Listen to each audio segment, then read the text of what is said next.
were talking about subtle energy and uh, you've called it the bubble. That's kind of where I got it from. But like it's not always, you don't always say it in relation to subtle energy, but I thought it was kind of tied in that we have our sphere around us, right? And that's something we can sense. Like when people are too close or too far, we're talking about kind of objects within that sphere, and that it's kind of you are creating the atmosphere in which you live, and that with narcissism, there's like a spectrum of narcissism to codependence, and it's tied to how we function or how that atmosphere is influenced or how it influences others or how we perceive it, how we perceive others as a result of that atmosphere. Kind of with narcissism on one side being like a projection onto everyone else of your atmosphere that like discounts their experience, versus codependence where you're allowing someone else's atmosphere to influence yours to a degree that you lose your own sense of self. And there's obviously mental emotional aspects to that, but I think it'd be worth talking more about the subtle energy aspects of that. There's a lot of power in the subtle field that could be either intentionally or unintentionally manipulative. And maybe that's separate questions, but first, so maybe we'll start with narcissism versus codependence and how that relates to our subtle state or subtle realm. I mean, we were getting into the idea of subtle relating, right? Yeah, exactly. Because, I mean, one of the initial things we talked about at the beginning of the discussion about the subtle realm is that we think our thoughts are causative, but they're reactions to other mental, emotional influences, but also other subtle changes.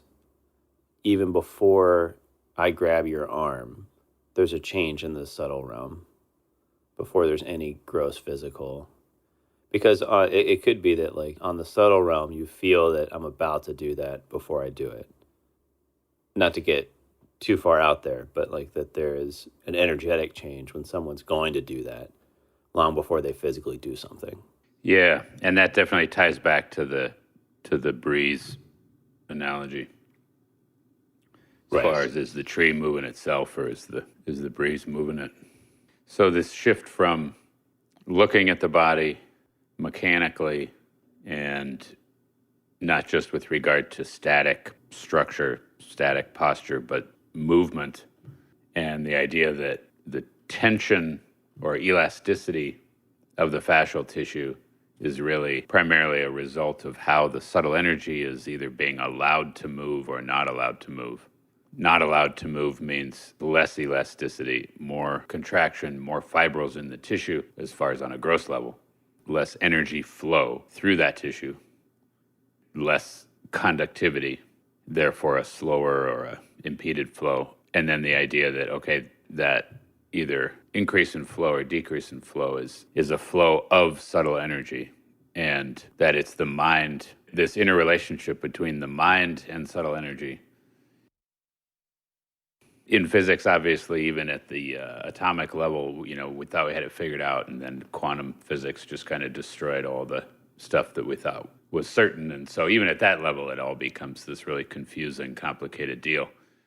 So the mind-body relationship, fascial tissue, subtle energy relationship, and the subtle energy mind relationship are all confusing, and as far as trying to figure out what's primary and what causes what. The way I experience it, there's an interrelationship between all these levels. But generally speaking, there's a causation hierarchy.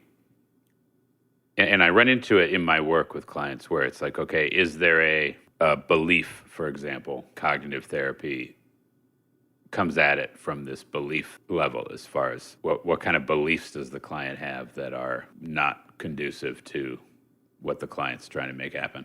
If you can identify the belief and get the belief changed, then you're going to get the whole system functioning differently. And that gets into real dangerous territory, I think.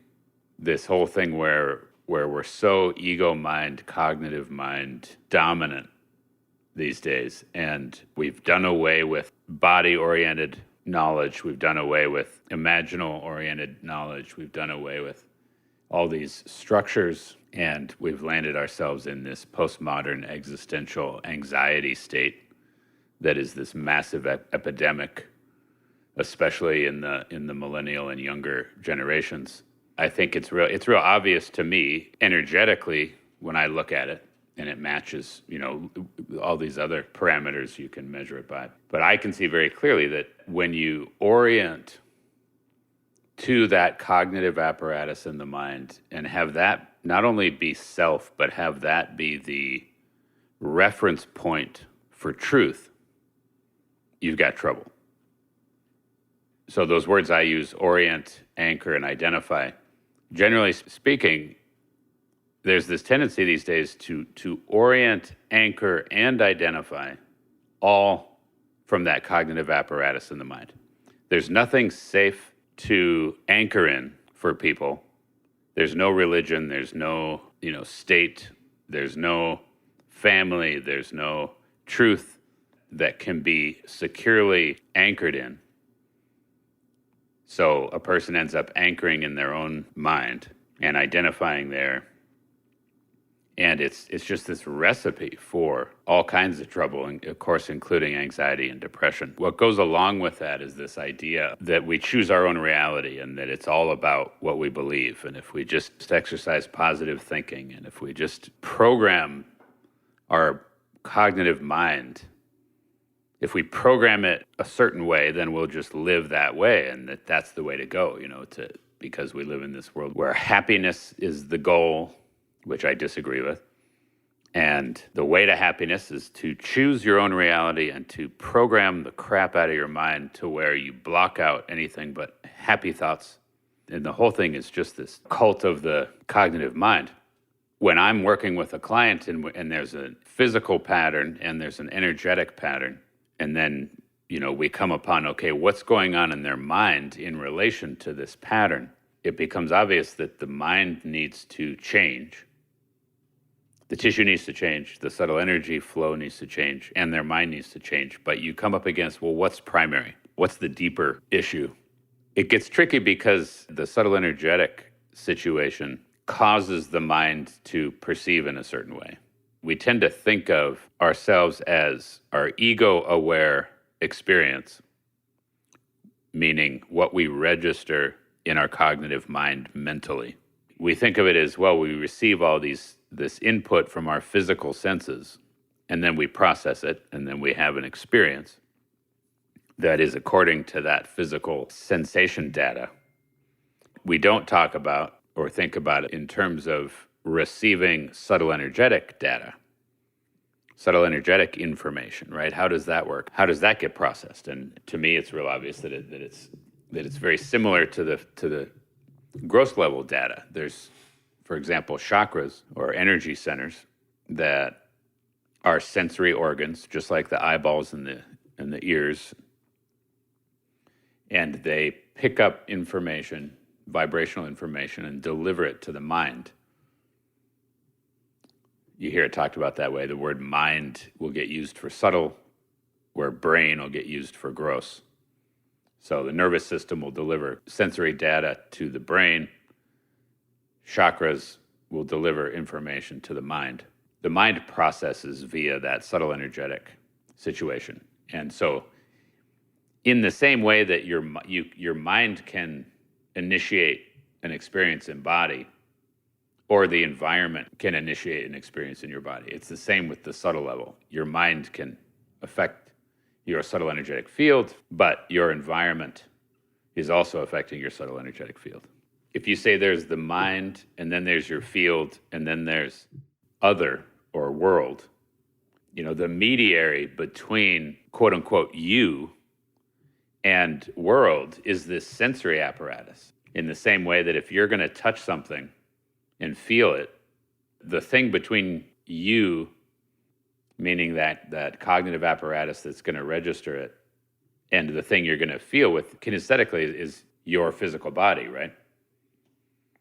Like, it's kind of a weird way to think about it, but we use this sensory apparatus to try to get a sense of what that thing is out there that we're perceiving. Yeah, definitely. It's like our reference point. Yeah. So we experience the physical world via our gross physical body, and we experience the subtle energetic world via our subtle energetic field.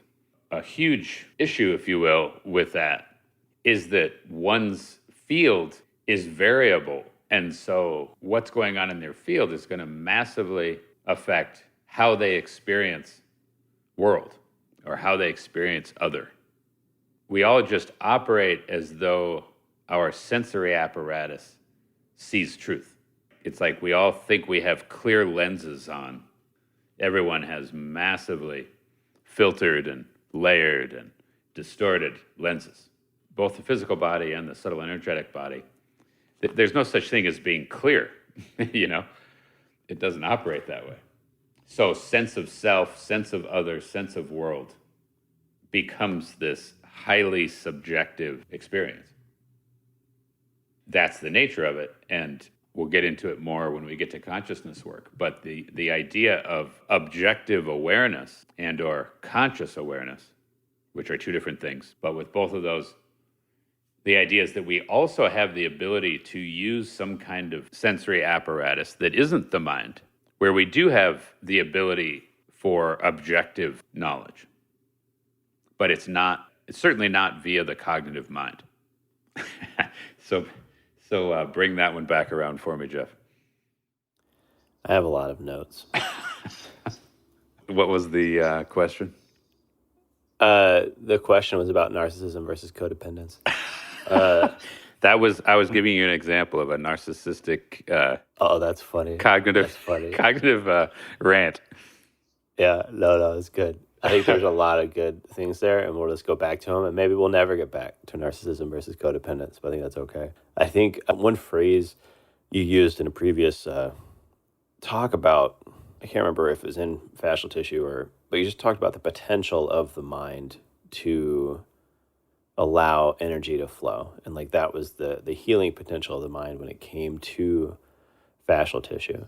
And that the healing potential of the mind, as you're defining mind as interacting with the subtle sensory organs versus brain interacting with the gross sensory organs. I think that's a fun distinction to make and a fun set of terms to have to talk about it. If this becoming aware of the interaction between mind and the subtle sensory organs has to be a huge step. So how do you begin to distinguish those sensory organs? Because I think it's all operating on a level that is constant, but usually unconscious. How do you begin to see that? Yeah, it's a good question. And if you start with this idea of being aware from, of, or as, that there's all these different structures, organs, lenses, whatever word you want to use, that we have the ability to attend either from, as, or of. Our attention can orient from somewhere. If we're orienting from there, then we're attending from there. And then we can be aware of stuff. And we can also be aware as that lens we're looking through, as that structure we're looking from. So everyone has all the lenses already. They're all already there. And everyone attends from the lens that you have to attend from to see this stuff. So in answer to your question, you can start to become conscious of it when you look from a certain lens that's capable of seeing it. So people will have experiences, often brief experiences, where they find themselves being aware of something that they usually are not aware of. Then they'll often just kind of block it out. But so what I'm getting at is the experience of third-person awareness, if you just take that, right, to go out and look back at ourselves. In the same way that at a certain age, one is not ego-aware, right? In childhood, the idea is we're not ego-aware. There's just more of a first-person experience happening, somewhat of a second-person experience, and no third-person experience yet. But sometime around pre-adolescence, going into adolescence, a person becomes ego-aware and they start to really orient from a third-person state, looking back at themselves. And there's a huge shift that happens One of the shifts being that now a person becomes an object in their own awareness, where prior to that they weren't concerned with self in that way. They certainly weren't experiencing themselves as an object in the world. But what I'm getting at is that occurs via a certain lens. And once the child starts orienting their attention from that lens, again, there's huge changes. So it's that same kind of process that there's more and more lenses. And so you can get to where you can orient from a lens where you're looking back at your cognitive mind, for example. You can orient from a lens where you see subtle energy. You can orient from a lens where you feel fascial tissue, et cetera, et cetera. And it's just that each person, each culture, in each time period, there's been a focus with certain lenses and a blocking out of others. This metaphor of lenses is good. In Sufism, it's the veils. It's not exactly what you're talking about, but that to get to truth, if you're talking about orders of truth, to get to higher truth, you have to remove veils so that these lenses are there, but there may be something blocking them or obscuring them or something that makes them feel that they're not part of you. Even though there is experience that backs it up, even though there is, like you're saying, that you can have an out-of-body experience where your physical self becomes an object, which is similar to the ego awareness or similar to seeing like our sense of self become an object. Your physical body can become an object. That's an unsettling thing. It's something that people, try to reconcile for years afterwards. But what they're doing is just seeing through a lens they hadn't seen through before. So I think for me, like with subtle energy, is there a way to describe what that lens looks like specifically? And I think we're getting at it. Like we're getting at the interrelation of chakras and the mind. But is there a way to talk about the lens of the subtle specifically in relation to experiences that you have had or that you can describe that would resonate with people as far as understanding what it is? Say that again. Is there an experience with it? Yeah, because people have experiences of this, but there's no validation of them. There's no other person saying, "Oh, that's what this is." And from what I'm hearing you describe, that like it's a framework for what it is and how it fits into a larger structure. There's the theory and the experience. And so I feel like the theory you're laying out is good. And is there an experience alongside it for someone to relate to point to in themselves, be like, "Oh, that's when I was looking through the lens of subtle energy"? Yeah, it's a funny thing because everyone's experiencing subtle energy all the time. It's just being translated into thought and emotion. And as far as, well, how does one register a subtle energetic experience as distinct from a thought or an emotion or a sound or a smell or something? This part's tricky for me. What I want to say is that there's a certain organ that can register it. Just like, how do you see stuff visually? There's these things called eyeballs that we use, Yeah. And it's like, well, what's the subtle energetic organ, if you will? And it's like, well, the chakra is the organ or one of the subtle energetic types of organs. But then it's, well, what part of the mind is registering that? If you look at the brain, it's like, well, we kind of think of the brain stem processes physical information, the limbic system processes emotional, and the cerebral cortex processes mental. There's kind of that triune brain idea, and there's debate about that, but there's that general idea. And it's like, well, where's the subtle energetic part of the brain? Is there a subtle energetic part? And the general idea is no, there's not. Just like, where are the meridian? They're subtle energetic structures. They're not physical structures. So they're not a physical structure in the brain. But if we stay in the subtle level, as far as, well, how is the subtle energetic experience being processed and registering so that an individual can say, I'm experiencing subtle energy. Like Ken Wilber will talk about the subtle energetic level as a level of consciousness, right? That it's that general idea of gross, subtle, causal, non-dual. Right. And subtle energetic consciousness as a level of consciousness is different than just experiencing subtle energy. It's this thing where, it's like, why is there resistance to subtle energy, to talking about it, or to being aware of it, or to accepting it as a thing? And my sense of that is that if your brain's going to start registering subtle energy as subtle energy, it is a shift. It causes a shift. It disrupts one's orientation in the gross, right? It's disruptive to that because the subtle energetic realm is not structured the way the gross level is. Again, it's like the magic puzzles thing. It's like suddenly you have the two-dimensional image on the page, but you also have that three-dimensional image, and they don't correlate with each other. Right. And so it's like, well, where do I anchor? How do I kind of anchor in both of those worlds then? Right. And I just want to acknowledge the challenge of describing 3D with 2D words. That's part of it. And like you're saying, that like the resistance to doing it is also like dragging words from one realm into another. Yeah. And it's an interesting thing because it's not like it just comes online at a certain age. It doesn't correlate with intelligence or maturity. So-called energy healers are a wacky bunch. There's not an easy way to figure out who has subtle energetic awareness and who doesn't. Right. That's a good point. I don't think I'm trying to ask as far as distinguishing. Is there a personal experience of yours that you can remember where you began to notice that distinction within yourself? Yeah, it happened. For me, it happened around like 97 or so.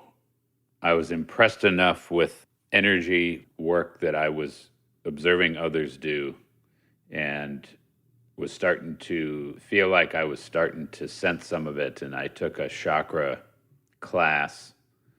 And in that class, working with other people and all of us, for example, trying to focus on a certain person's certain chakra and then talking about what we were perceiving, there started to be a validation from others, right? So initially it'd be like, well, I think I kind of feel this like energetic charge that feels like kind of it's vibrating and kind of this like hostile vibration, and it feels like it's kind of around the person's abdomen, and then, but it's like, but I don't know, probably not, and then someone else is like, that's exactly what it feels like to me too. And you start to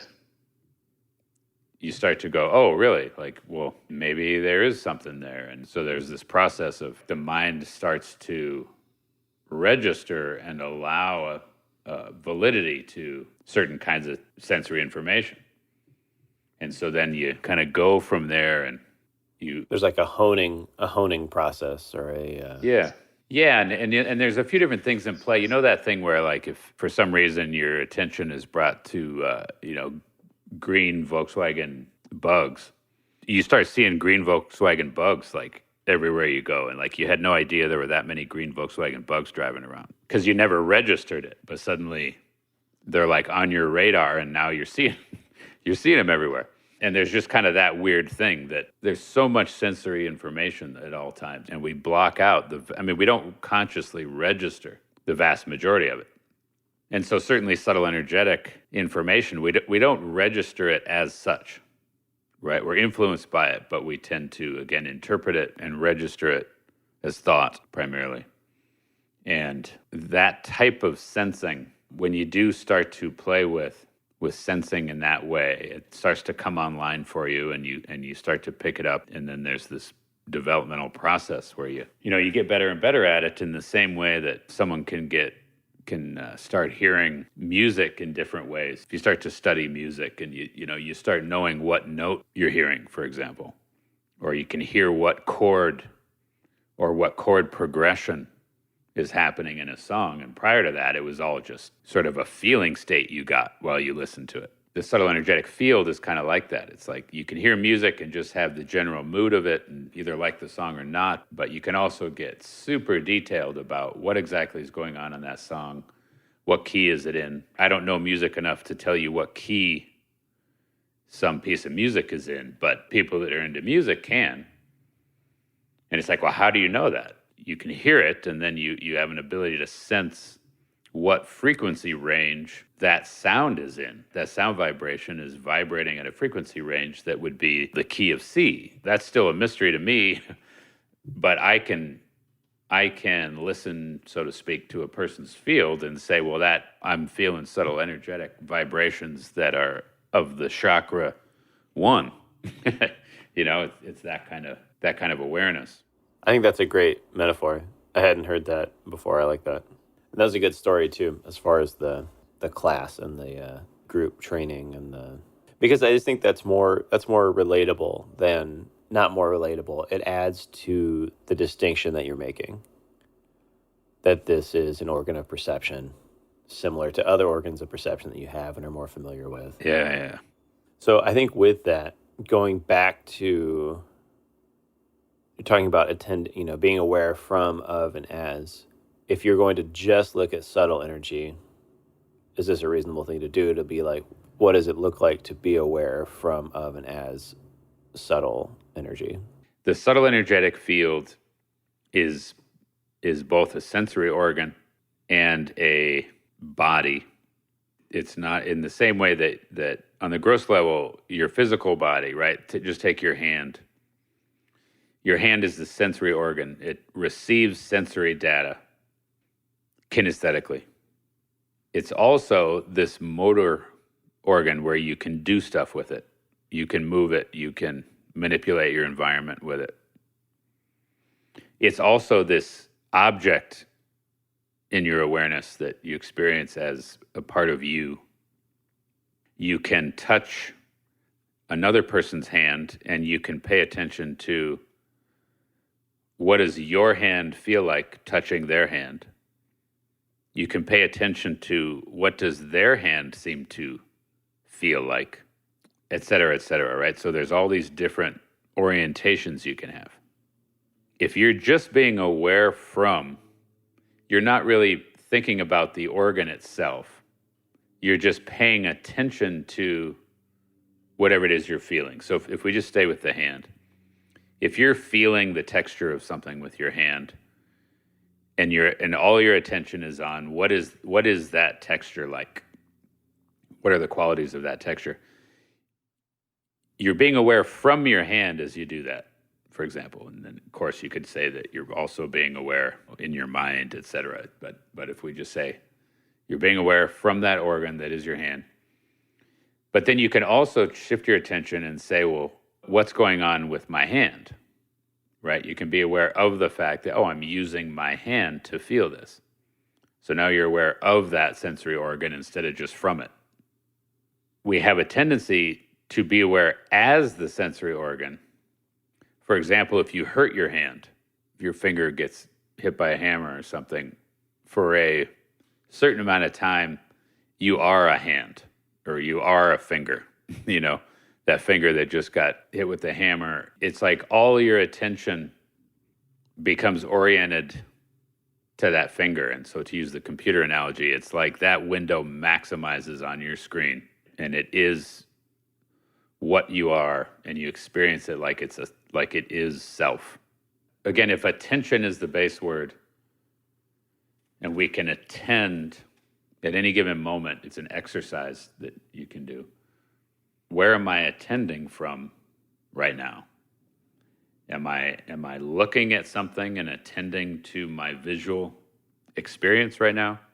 Am I listening to music, for example, and am I attending auditorily, right? When you bring your awareness to the fact that you are attending with your ears, now you're aware of your ears or of your hearing instead of just from it. If you're sitting and watching TV, we've all had that experience where you go into a certain state where it's just direct perception and you're just taking in what you're seeing on the screen. And then at some point you come out of that state and you suddenly become aware of yourself sitting there watching that screen, right? That's a different state. You can still sit and watch it, but now you're aware of yourself sitting and watching it. So you're not as engrossed in the show. Initially, you were just aware from, now you're aware of. As far as being aware as, that's where identity comes in. the question of who is sitting there watching that TV show, for example. The state you were in when you were just engrossed, there was no who.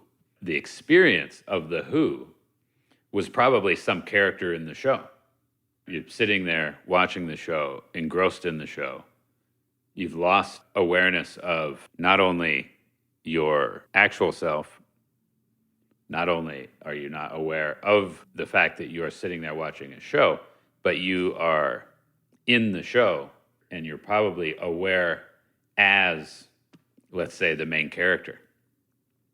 And so you're taking this ride with that main character in the show, and that's why we do it, right? It's dramatic for us in that way. And if the show isn't compelling enough, we start to not identify with any characters in the show, and we start to come back to being aware of ourselves sitting there watching a show, which means we're probably not going to watch that show for very much longer because we've gotten bored with it, right?